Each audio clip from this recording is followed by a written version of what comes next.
Okay, well, good evening, everyone, and a very warm welcome to the latest presentation from Brooklands TV. Quick housekeeping point before we get going. If you have any questions, two ways of asking questions at the end of the presentation. Either please put those into the chat box and we'll pick them up, or at the end we will also have a question and answer session, so you can raise hands, we will unmute you and you can then ask your question live. So our guest this evening is Dr. Iain Murray. He lectures in computing at Dundee University, but he's also an expert on the life and the works of Sir Barnes Wallis. He's actually written 3 books on that subject, a biography of Sir Barnes Wallis, and I'm sure many of you are familiar with the excellent Haynes workshop manuals on various subjects, and Iain wrote both the Dambusters edition and the Wellington Bomber edition. Now that work led to the discovery and the recovery of 2 prototype Highball bouncing bombs from Loch Striven near Glasgow in 2017, one of which was restored and came to Brooklands Museum in 2019, where it remains. So with that introduction, I will now hand you over to Iain. Thank you very much, Iain. Hello, thank you for that introduction, Harry. I hope that I can share my screen with you and you can see some slides. I'm hoping that that's visible. Yes, that's working, Iain. We can see that clearly. Thank you. Lovely, thank you. My talk is entitled Highball, the Other Bouncing Bomb, because it's less famous than the Dams bomb, and I've subtitled it A Cinderella Story with Robots for reasons that you'll see. So as Harry said, it's the story of how the Highball came to be at Brooklands. I'm planning to talk for around 35-40 minutes, after which there should be time for questions, and if you don't answer the questions, then I'll give the talk again. Brooklands is, of course, the spiritual home of Barnes Wallis. This is an outline of the presentation. I'll start out with an introduction to what motivated the whole Highball recovery, but the Highball development first of all. Some geography just to place where Loch Striven is, and briefly I'll talk about how Highball was developed and how it was used, and then how we actually got the diving operation and the recovery. So bouncing bombs are not terribly uncommon, actually. There are prototypes in several places, including Brooklands. There are bits of upkeep, mostly recovered from Reculver in Kent, also in various places. There are quite a lot of complete upkeeps around, including Brooklands. There are some Highball cylinders, so this is part of a Highball at various places as well. Some of these are incorrectly labelled as being upkeeps, but they are too small, so they're actually Highballs. There is an upkeep at Scampton. I'm not sure if it's an original one or a replica. If anybody can tell me, that would be useful. There is also the casing of a Highball at Haverfordwest Airport, which was recovered after a test dropping Highballs into tunnels, which was done in Wales, which is why it ended up there. But complete Highballs you do not find. There was not one in a museum anywhere. Meanwhile, at Brooklands itself, you have a prototype bouncing bomb. You have a complete upkeep. You have a unique £4,000 earthquake bomb prototype. So that's the only one of those that still exists. One of several tall boys which are around, and one of several Grand Slams which are around as well. But the one that was missing from your set was a complete Highball, so that was one of the reasons to start the whole thing off. I imagine that most of you watching will have seen the Dambusters, and this is a clip from the film, and this is actually not the Dams bomb at all. This is a Highball being tested on Loch Striven. The reason for that was that upkeep was only tested in the sea, So if they had used that footage, it would have had the wrong backdrop for continuity with dropping the bomb on a lake in Germany. So they used the Highball footage from Loch Striven just for film continuity, and that's also the reason why the bomb in the film is spherical, whereas the real bomb was actually cylindrical. And so that's the background to why Loch Striven appears in this story.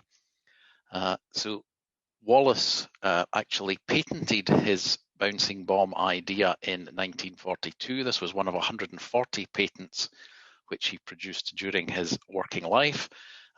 This diagram of the bomb striking a dam is very well known, but the same patent where that originally appeared also had this diagram in it, which showed exactly the same principle but hitting a ship rather than a dam. And its use against canals was also mentioned in the patent, so it wasn't an add-on. The idea of using it against ships was in there from the start. And again, you'll be familiar from the Dambusters movie of the testing tank shots. When the Navy top brass came to the testing tank to see what was going on, Wallis took the dam model out and put a model battleship in instead, so that they got the idea from that. So this is, look quickly in the distance, you'll see Margate Pier there. This is one of the test drops which was done at Reculver on the North Kent coast. This is a very typical shot. There were many test drops done there as well. The water was very shallow, so that when the tide went out, they could recover the bombs off the sand. But after the dams raid in May 1943, they moved all of the highball testing away from Reculver and up to Loch Striven in Scotland, because the geography of the loch was much more similar to where they were planning to actually use the highball. So here is central Scotland. You can see Glasgow in the centre of the frame there, and over to the left is Loch Striven, which I've coloured in red. It's only 35 miles from Glasgow, but it's very remote. It's a steep-sided loch. There are very few houses around the sides of the loch, so it's quite difficult to get to other than in a boat, really. So it's relatively remote and useful for secret testing. Also of interest, if you look towards the bottom, is RAF Turnberry. That's where the mosquitoes that were dropping the test bombs were based. So they basically flew up the Firth of Clyde, dodged around the island of Bute, and then up into Loch Striven. The site of RAF Turnberry is now a golf course, or it's partly covered by a golf course, which is owned by a former American president. It's the orange one, in case you're wondering. If we zoom in on the Loch Striven area, the whole of the Clyde corner there, just around Gourock, was an anchorage during World War II for both merchant ships and naval ships, and it was protected by a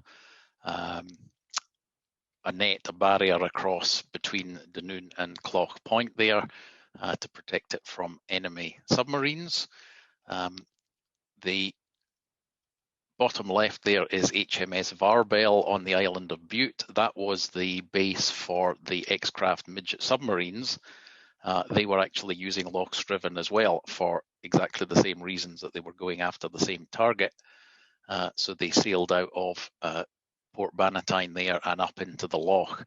There was also a house up at the top of Loch Striven, which was requisitioned, and that was used by the midget submarine people as well, inspiringly called HMS Varbell 2. So that was top and tailed by the midget submarine bases, if you like. Also coming into the picture over on the right-hand side there is the Marine Aircraft Experimental Establishment at Helensburgh. That was moved up there at the start of the war, and they did flight testing on seaplanes, flying boats, including the Sunderlands that were being built at Denny's at Dumbarton, which is just out to the right-hand side of the map there. And MAEE supplied the photographers who took the photographs and the footage of the test drops. The one thing about Loch Striven, which wasn't quite so secret, was the fact that on the island of Bute, down at the bottom of the map there is the seaside resort of Rothsay, and it looks north straight into the mouth of Loch Striven. So anybody with decent binoculars could have had a look straight up there. So when the tests were taking place, they laid a smoke screen across the mouth of the loch, so anybody would have been stopped from actually looking up there. If you look to the top of the map, there is the naval base at Faslane, where our nuclear deterrent is currently based.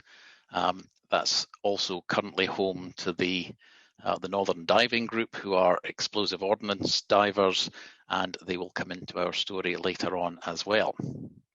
If we zoom in on the central part of Loch Striven there, this is a map from 1943 showing the position of the target ship in the middle of the loch, and you can see down in the bottom half there are a series of buoys, and these were positioned at known distances away from the target ship so that the aircraft flying up the centre of the loch knew how far away it was from the target and could release the bombs at the appropriate place.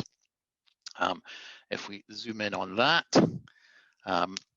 where the battleship was originally in the centre of the loch was about 180 feet deep, and although they hung nets underneath the ship in order to catch any bombs that struck and fell down, unfortunately the bombs very inconveniently didn't land in the nets very often, and the loch there was too deep for them to actually go down and pick the bombs up using divers, using the standard diving dress of the day. A tongue twister, I didn't notice.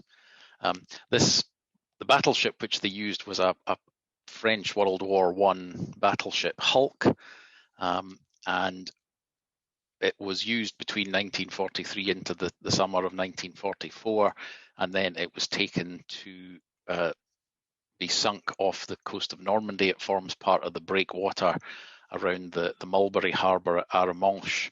While it was sitting on the bottom in just after D-Day, it was attacked by a German midget submarine, which mistook it for an active ship. And I think that gives it the unique distinction of having been attacked by secret weapons of both sides during the war, which is rather odd. So because they couldn't recover the Highballs easily from this location here, by late summer of 43, they had moved the battleship and its accompanying photo ship over closer to the shore and further up the loch as well. And that was where most of the test drops actually took place, with it in that location there. Consequently, that was the favourite location to go and actually look for the Highballs when we were searching for them later on. This is a simulation, sort of pilot's eye view of a Mosquito actually doing an attack run. That's the correct Wallis-designed Highball site on the right-hand side there. That's Bute and Arden over in the distance. So the plane's doing about 220 miles an hour here at 60 feet, flying up the loch entirely by sight, the pilot's own sight for the correct height.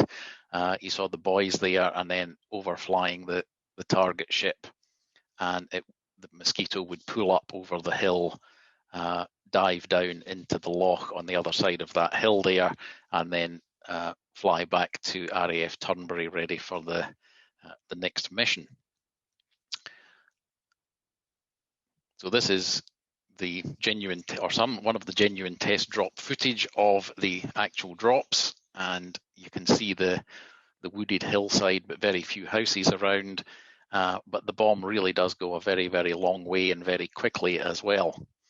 So it passes the boom defence vessel that was just used for photography, and then the target ship there with the booms sticking out from it that were holding the nets to try and catch the Highball when it sank. So how did Highball actually work? The reason for using Highball rather than a torpedo, if you were attacking a moving ship, was that it traveled a lot faster than a torpedo. So if you could get close enough to drop it, it would get to the target much more quickly, so the ship was much less likely to be able to evade. If the ship was anchored, then it would probably have had anti-torpedo nets around it, so the Highball obviously would jump over those, so it wouldn't be affected. So here is the Highball bouncing over the water, strikes the side of the ship, and then the bomb was spun at about 500 RPM. So after it struck the side of the ship, it would begin to sink, but the spin would actually press the bomb against the hull of the ship as it sank, and then a depth charge pistol would fire it when it was underneath the ship. And of course, the underneath of the ship wasn't armoured, but the side of the ship where a torpedo would have struck was armoured, so it was much more likely to do damage to the ship by exploding underneath it rather than on the armour belt on the side. The bomb itself is actually surprisingly simple. It's just a steel drum with about 600 pounds of Torpex explosive in it. There's a pistol in each end. There's a self-destruct pistol and a depth charge pistol to actually fire it off. The size of it's just under 3 feet in diameter, and between the cylinder and the outer spherical shell there were some sort of shock-absorbing materials. They used various materials were tried for that. They used wood, they used compressed paper, they used like an aerated plastic, it looks a bit like an Aero chocolate bar, but made out of plastic, and that was just to absorb some of the shock if the bomb hit the side of the ship too fast. All of the bombs that were dropped in Loch Striven were dummies. They used, rather than the explosive, they used a mixture of cork and concrete just to get the density correct. This was the same structure as the original Dams bomb, the upkeep bomb, but because the upkeep was so much bigger, when it hit the water, the force actually ripped the spherical covering off, and that was why the upkeep bomb ended up being a cylinder. They just couldn't get the spherical shell to stay on, but because Highball was smaller, it was easier to maintain the spherical shell, and they kept the spherical size of it, and it weighs about 1,200 pounds. That was light enough that you could actually carry 2 of them in a Mosquito. There was a special carrying rig inside the bomb bay and a fairing around the outside of it, and it could drop these either singly or one after the other. They were timed so that they dropped about a quarter of a second apart. So 618 Squadron was formed at the same time as 617 Squadron, and it was the operational squadron that was to go and actually deliver the Highball bomb, and its main target was to be the Tirpitz, which was hiding in the fjords of Norway, so that it could come out and attack the convoys that were sailing from Iceland up to the ports in the north of Norway. The squadron trained all the way through 1943, and it was declared operational both as a squadron, and the weapon Highball was operational as well. But the Germans very inconsiderately had Tirpitz positioned in the fjord in such a way that a broadside attack by aircraft would have been very, very difficult. So the ministry decided that the X-craft midget submarines would get the first crack at the Tirpitz, and they successfully attacked it in September of 1943 and did it some quite serious damage. 618 Squadron, unfortunately, were stood down, although a detachment went to Cornwall and their mosquitoes were fitted with a 6-inch or 6-pounder cannon that they used against U-boats. They sank at least a couple of U-boats using that. Then in 1944, the squadron was reformed effectively and revived with the view of going to the Pacific to use Highball against Japanese ships in the Pacific. So the aircrew were trained how to do carrier landings. Eric Winkle Brown, the famous test pilot, gave them training in landing and taking off from aircraft carriers.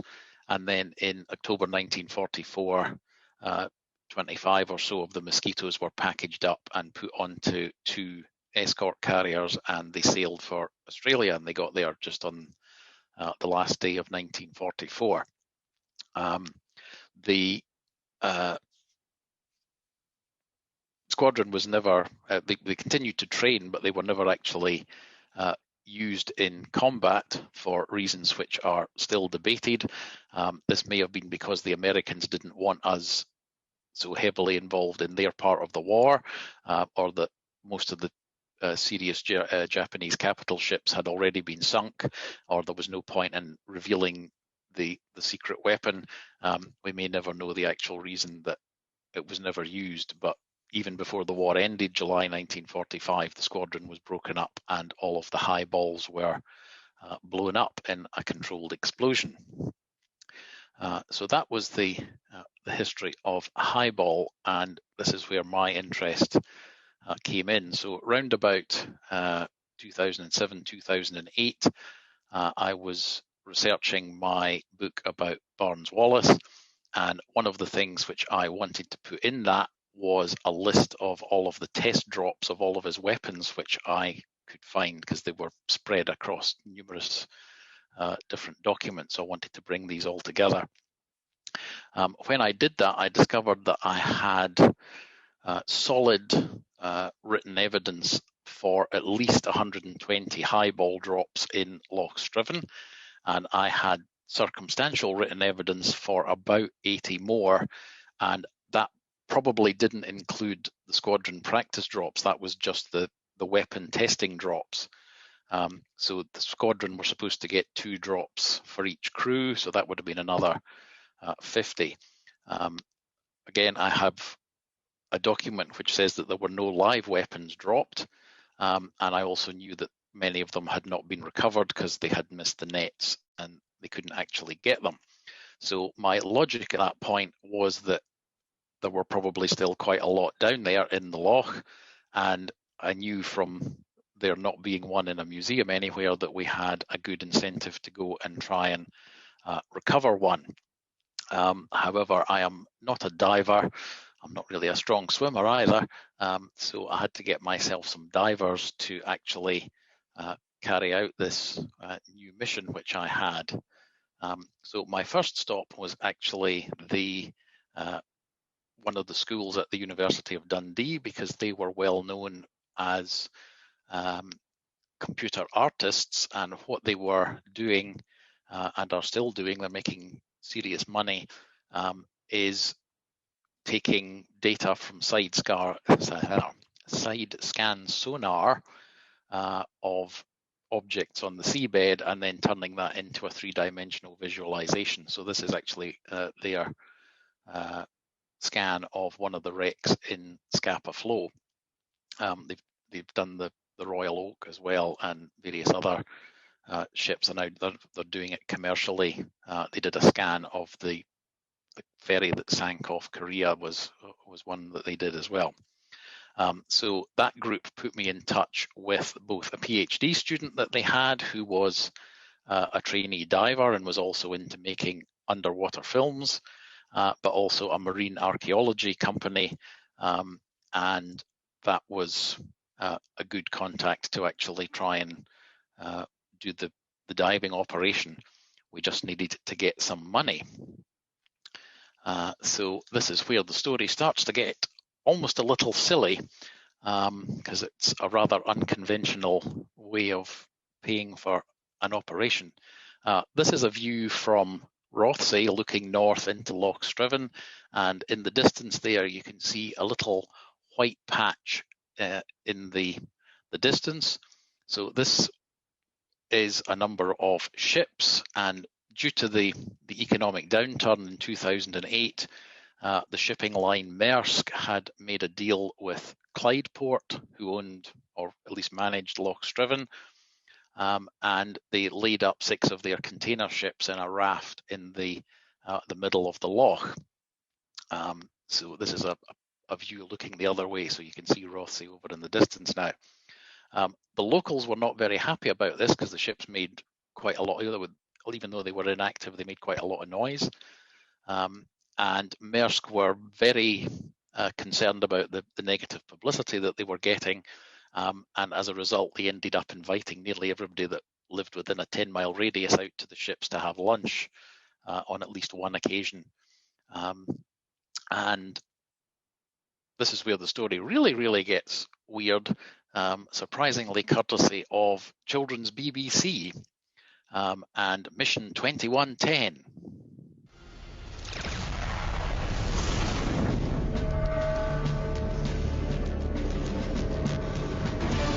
Welcome to Futuregate, the enemy's stronghold and the last battleground for the future of humankind. Humanity's cybernetic servants that have all but wiped us out. Let's hope this works. Here we go!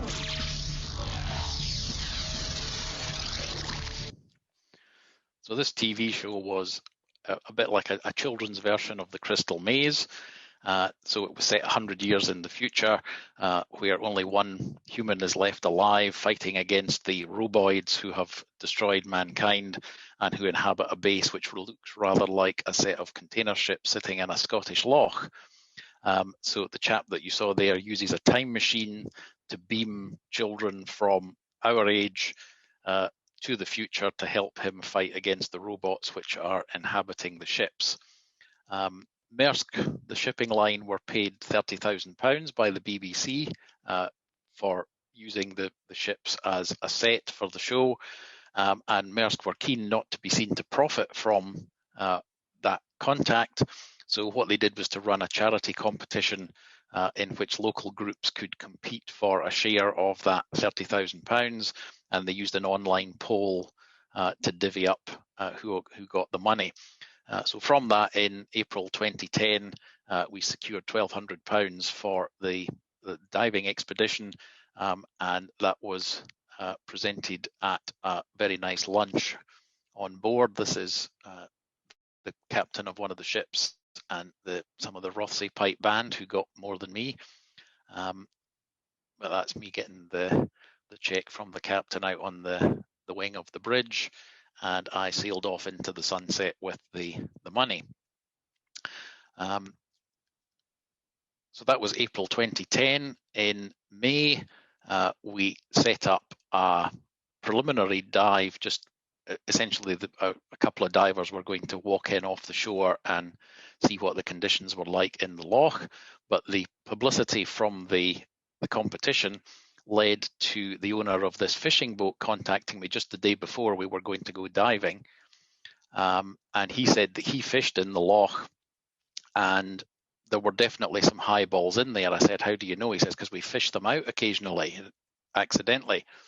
I said, great, what do you do with them?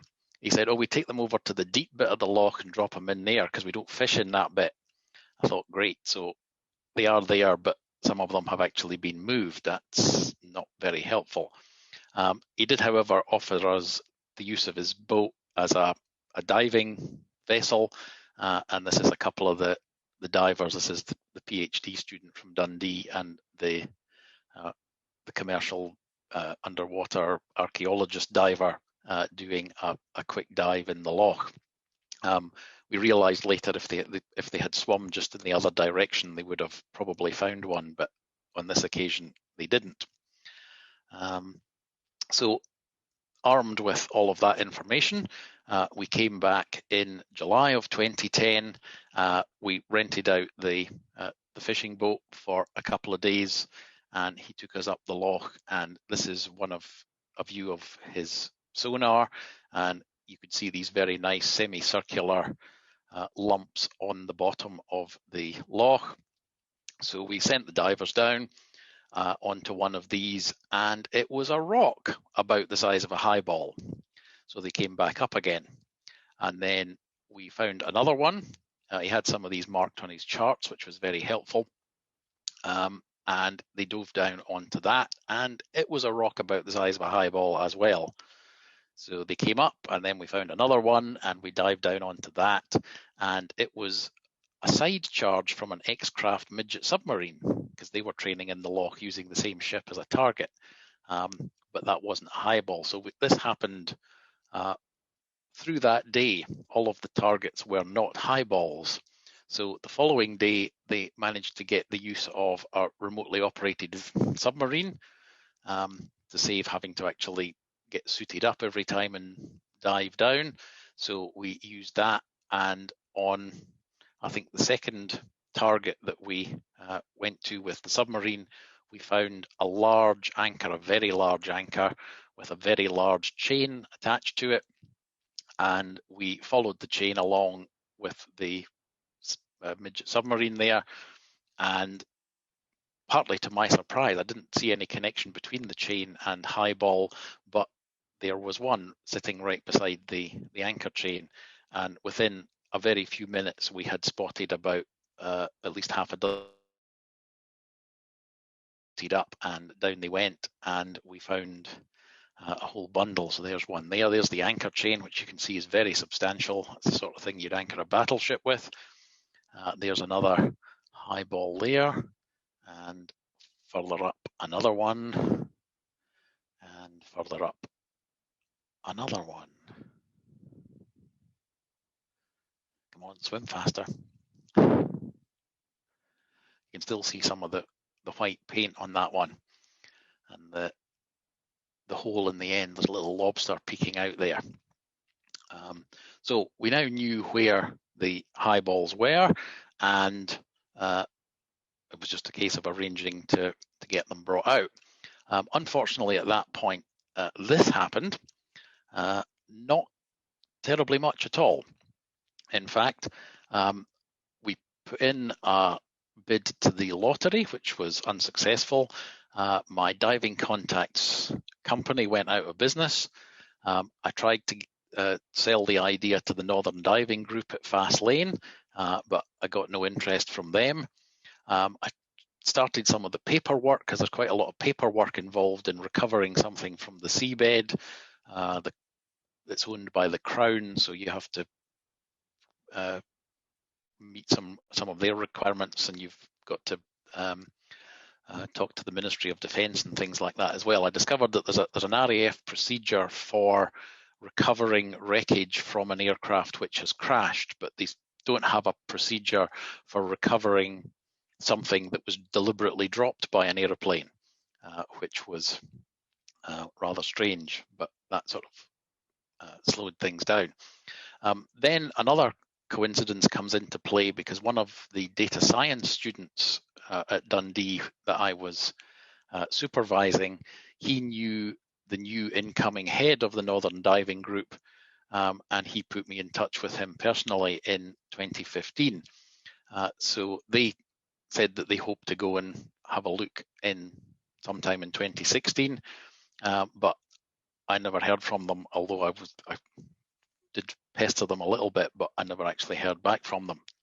I was ready to take some inspiration from a talk that I heard by the chap who discovered Captain Scott's Terra Nova wreckage off the coast of Greenland, but didn't really have to go there in the end, because in 2016 I was contacted by the East Cheshire Sub-Aqua Club, and they were looking for some interesting diving experience, and they had heard about my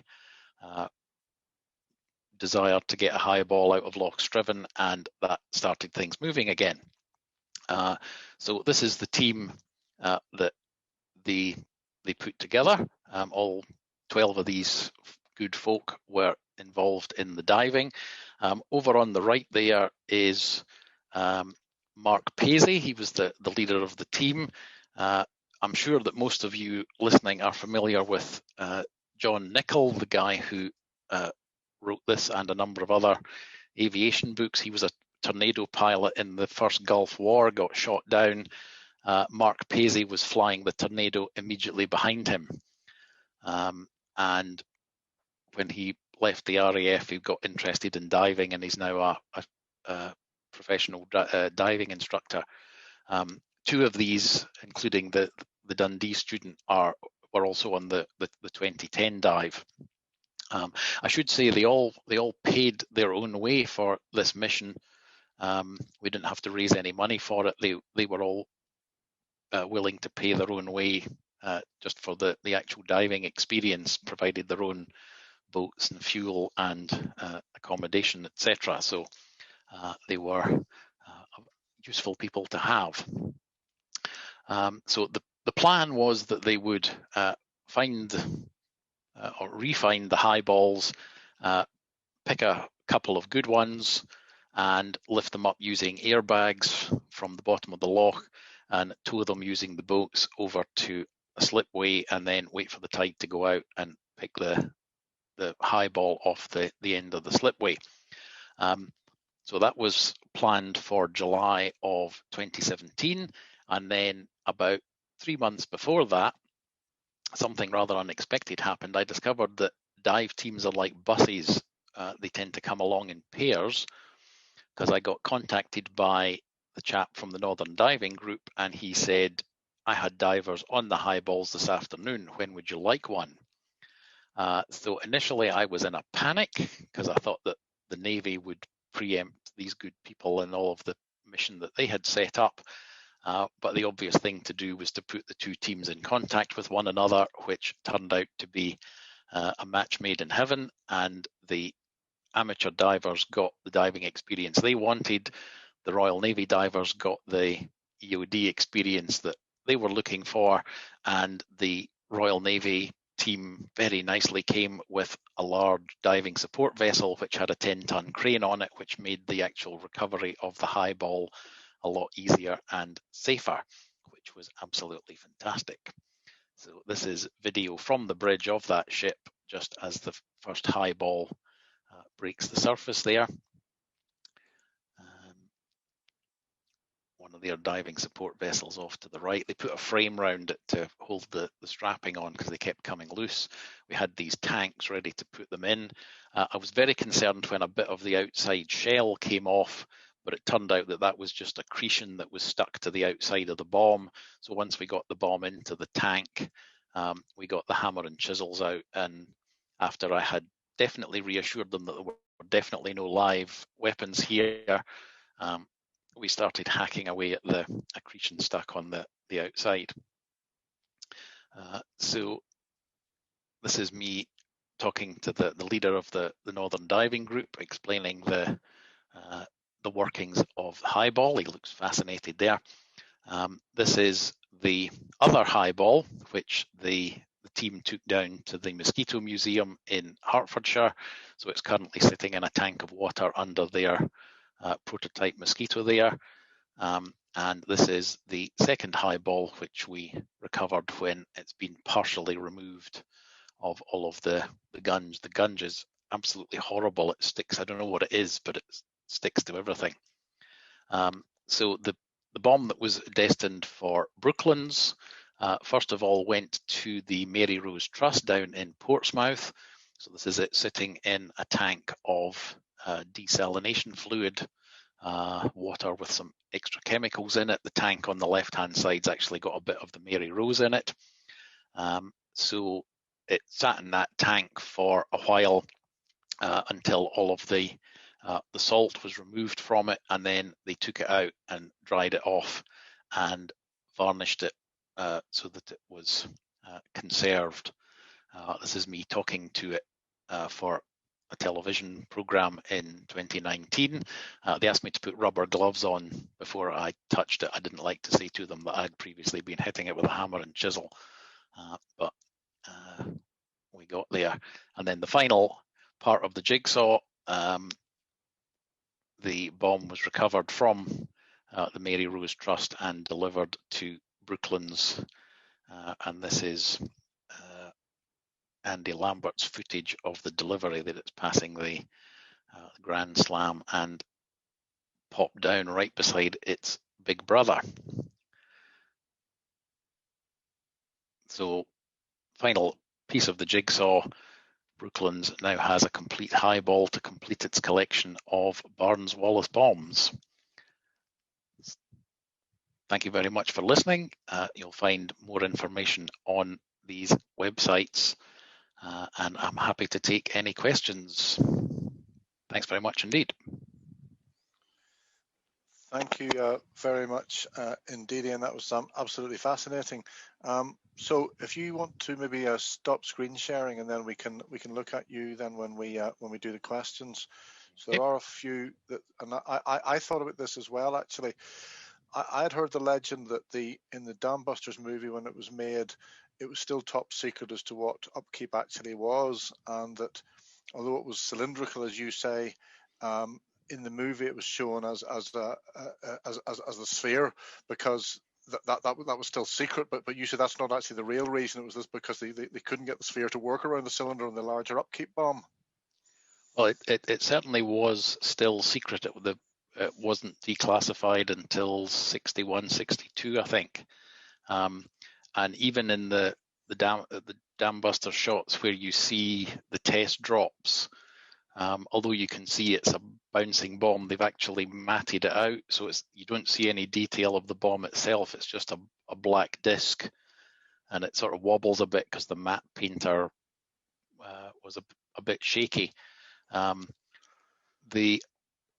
There will partly be the reason that it was still secret, but also partly for the continuity, that they had to use the Loch Striven footage for the actual dam attack, and consequently the bomb that you see in the dam attack had to be the same one that you saw being developed earlier on in the film, so it had to be spherical as well. Yeah, you explained that in the talk there. So someone mentioned it in the chat. They said that there's a replica Highball in the de Havilland Museum, but actually, in fact, you covered that in your talk. It's not a replica at all. It's one of yours, in fact. They I don't know if they had a replica original. I've in all honesty, I've never been to the de Havilland Museum. No, neither have I, but it's on my list now. But certainly the one which they have in the tank of water is a genuine one that you've seen a photograph of there. Yeah. So there's another question here, which is, I heard the Highball was quite successful, dropped into tunnels in Wales. Any information about that? Does that mean anything to you?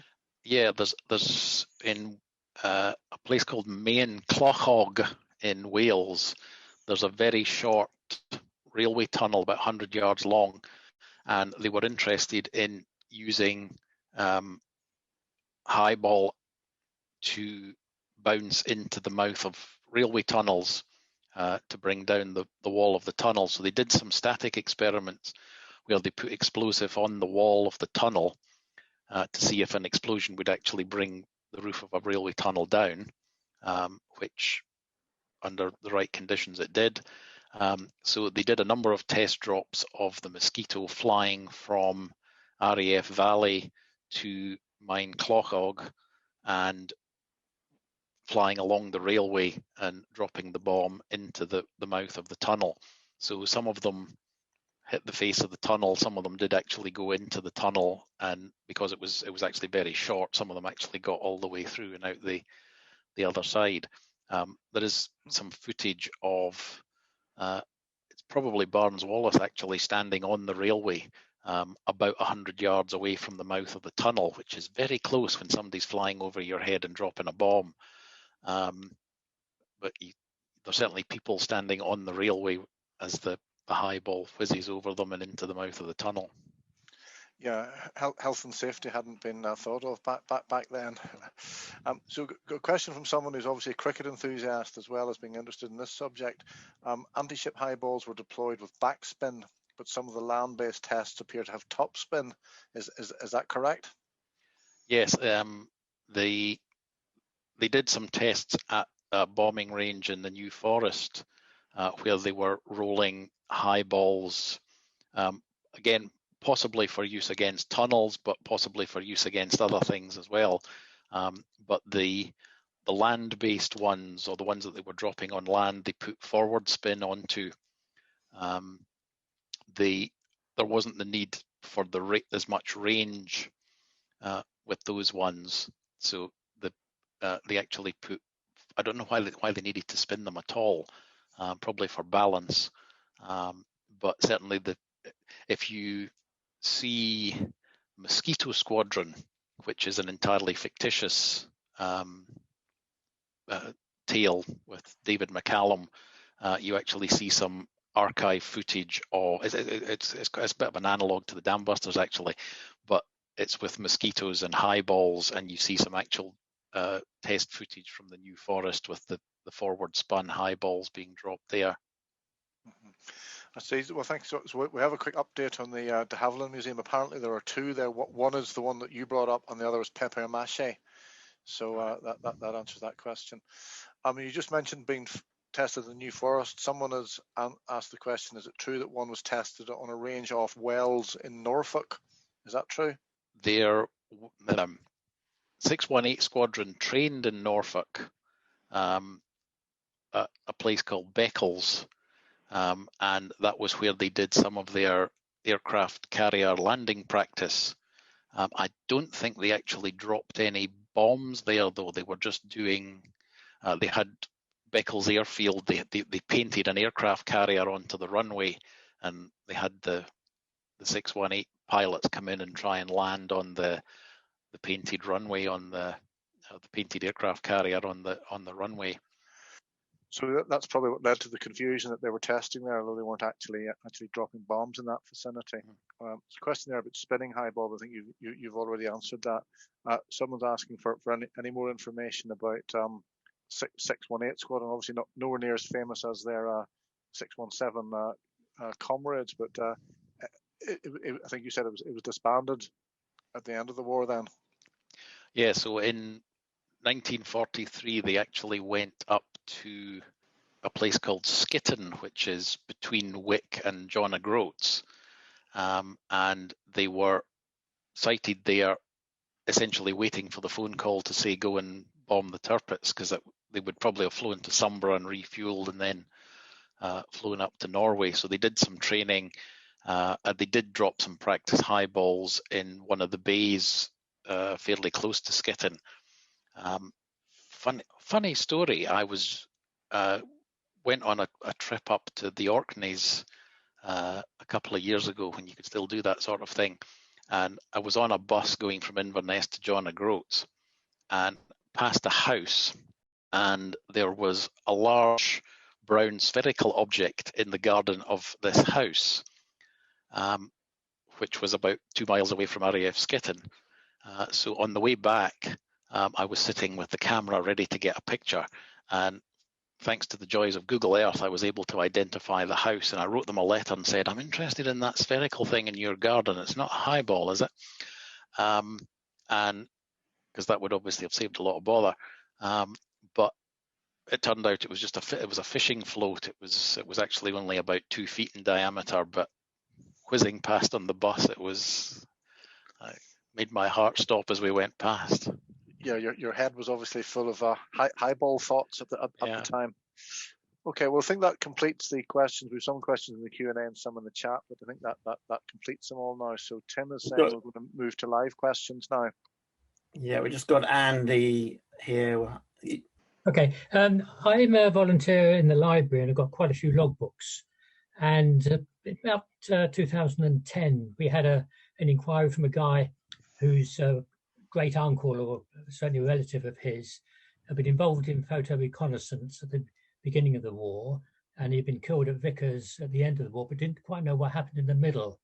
And his name was Shorty Longbottom. And he had all his logbooks. And so we got copies of all that sort of activity, and obviously with about the dam busting testing, but also of Highball as well. And there's quite a reference to Bob Handerside as being one of the other pilots. And I managed to track down his daughter, who had the logbooks of Bob Handerside. So I've got his copies as well, which include all the activities of Highball and of upkeep. With the Highball on the railway tunnel, it seems they went from Angle, RAF Angle. Angle, sorry, yes, I said Valley, it was Angle, down in yeah, the sorry. southwest.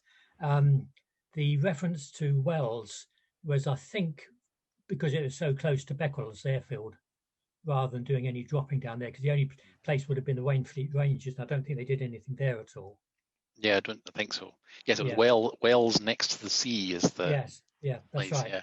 That's right. Shorty Longbottom was the chap who dropped the first live upkeep, which I think was the only live one they dropped before the raid itself. Yes, yeah. Just before he died, this friend of mine also died not long afterwards, but he or the family had one of the arming pins, or the arming pin from the weapon that was dropped on that test just before the Dams raid. And that, along with the real logbooks, went to auction, and they thought it might only come to about £6,000 or £7,000. But in the end, they went for about £20,000, all these logbooks. And they've been spirited away to, they think, in New Zealand. But we've got in the library, we've got copies of all the logbooks anyway, which is quite handy. Excellent, yeah. But yes, I saw the auction for the pin, so I've actually got a photograph of it in one of my books. Yeah. Yes. But thanks very much indeed. Very interesting. Thank you. Thank you. Okay, so has anyone else got their hand up, Tim? There's no more questions in the Q&A or the chat. Yeah, we got Daryl just put his hand up, just allowing to talk. Yeah, hi, hello. Hi. Hi. I came in a bit late. Sorry about that, but still fantastic talk. I'm down here in Kent, and I don't know whether you mentioned Reculver. Did Highball get tested first at Reculver? Yes, they did. They did the upkeep tests and Highball tests at Reculver in roughly March, April, May of 1943. So there were a lot of tests done down there as well. And then I don't think any have rolled ashore yet. I think they've had a few bouncing bombs come ashore, but no Highballs. I think that there is a Highball core at Manston and there's a Highball core in Herne Bay Museum, which I presume were recovered from Reculver, but clearly the outer covering had come off. So at least one of those is labelled as being an upkeep dams bomb, but if you get the dimensions of it, it's far too small. So the Loch Striven was obviously a better location than Reculver. They used it because it was more secret. It was less public than Reculver was, and also because the plan was that they were going to be attacking a battleship in a fjord. So Loch Striven was a more realistic test of the sort of geography that they were going to be flying through. Yeah. Okay, thanks. Thank you. Okay, thanks, Daryl. We've got Cliff now, just allowing to talk, so he should come in shortly. Can you hear me now? Is that good? Yep. Yeah, it's good. I think John Nichol actually was in the Tornado. He was a weapons officer. He was in the back seat, not a pilot. All right. Sorry about that. No. It's just historical correctness. Rotating the bomb at 500 RPM, which is quite fast for a big lump like that. Was the bomb actually balanced? Yes, they did static and dynamic balancing of them all. Oh, okay. Before they used them for exactly that reason. I don't know if 618 ever made any reports, but certainly on the Dams raid, one of the specific questions that they had to fill out when they came back was about any vibration, and it varied from severe vibration to no vibration at all. So some of them were clearly balanced better than others. Okay, that's great. Lovely talk. Thank you. Thank you. Okay, have we any more, Tim? No more hands. I've just got a quick one myself, if that's all right. When I was doing a bit of research onto Wisdy Airfield, there was a story about one of the mosquitoes, and they were testing the harness or the mechanism for holding the Highball in, and taking off from the Wisley runway, and the Highball dropping out, bouncing along the airfield and hitting a cottage at the end. I don't know if you've heard that story as well. I have certainly heard a story of a Highball hitting a house. Whether I don't know if it was I thought it was at Brooklands, maybe it was at Wisley. I believe actually, well, a version of the story I've heard is that yes, that did happen, and then the house was repaired, and they had more or less just finished the repairs, and then exactly the same thing happened again, and the same house got hit by another one. Yes, yeah, again, that's exactly what I heard, and the occupants decided to move out at that point. Very wise. Okay, so is that something else? I think we've covered. So we do have another question. One last question. Highball was sold to the Americans after the war. Is that true? The design was sold to the Americans. It wasn't after the war. It was, and I can't remember the exact dates actually, but they took a number of dummy Highballs, and they fitted an A-26 Invader with the mechanism to actually carry it. And probably two of the best known archive films, I'm sure you've seen the one where the Highball bounces and then it deflects from the sea and starts bouncing along the beach and smashing into the groins on the beach, and it comes sort of straight towards the camera. That's probably one of the most famous ones, although that was actually an unusual occurrence. The other one is the American plane which crashes. The Invader was based at an Air Force base in Florida, and they were doing similar test drops to what we were doing in the UK. They were also filming them, but the filming developing unit that was supposed to be developing the films and showing them to the pilots was not working. So although they were doing the test drops and they were filming them, the pilots never saw the films. And what actually happened was that the planes were getting lower and lower, and eventually they did a test drop, and the bomb hit the water, bounced up into the tail of the plane, knocked the tail of the plane off, and it went straight into the water. And the Americans just stopped at that point. They didn't go any further. So I think they'd done about a dozen test drops by then, I think. So that was the end of that.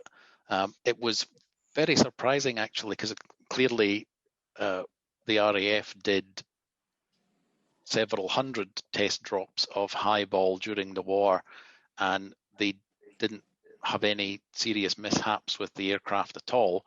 And then the Americans get it, and almost immediately they crash one.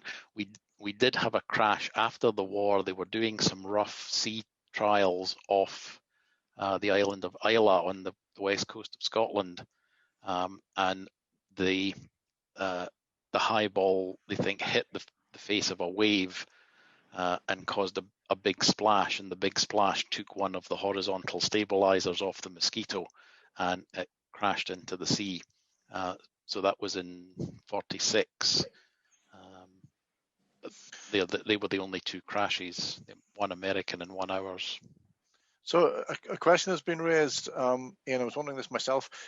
We know that the Highball was never used operationally, and we know that they were effectively dummies that were dropped in the trials you were talking about. Was a live one full of explosives, was that ever dropped in trials? I do not think so. Some of the ones in Loch Striven had the depth charge pistol fitted in them, and they had hydrophones in the water underneath the target ship, so that as the bomb sank, the hydrophone operator could actually hear the click as the pistol fired, but it didn't obviously have any explosives. I don't think any of the ones that the divers found actually had the pistol in, so it must have been a fairly rare occurrence, I think. When they were at RAF Skitton, they were technically operational, and I believe the Mosquitoes did actually fly with live bombs on board. And if they had seen a U-boat, they would probably have had a go at it, but they didn't actually drop any, either on trials or. To your knowledge, yeah, there never was an actual explosive one that actually dropped. So No. Your book about Barnes Wallis is now out of print, as I can see from the website. And I had an inquiry here if you're going to plan to republish it. Apparently, it's become quite expensive, used copies. Yeah, well, funnily enough, my grand plan was to write that book as a retirement project. And then when I heard that Peter Jackson was remaking the Dambusters, I thought, oh, right, actually, this would be a good time to do that book. So that was how it got published in 2009. And then, of course, the remake has never happened. Haynes has now got out of military publishing altogether. I'm told that the rights of the book have reverted to me. So I'm now back to the position of waiting on Peter Jackson's film to come out, and I'll republish the book, hopefully. But yes, for the moment, it's available on second-hand sites only, I'm afraid. Okay, I think that covers off all the questions, and I think we've got a couple of hands still raised, unless I didn't take Cliff's down. Cliff, did you have another question? Yes, I do. The New Forest connection, was that actually the airfield for where the aircraft took off for their practice runs, which I believe was Chesil Beach, possibly?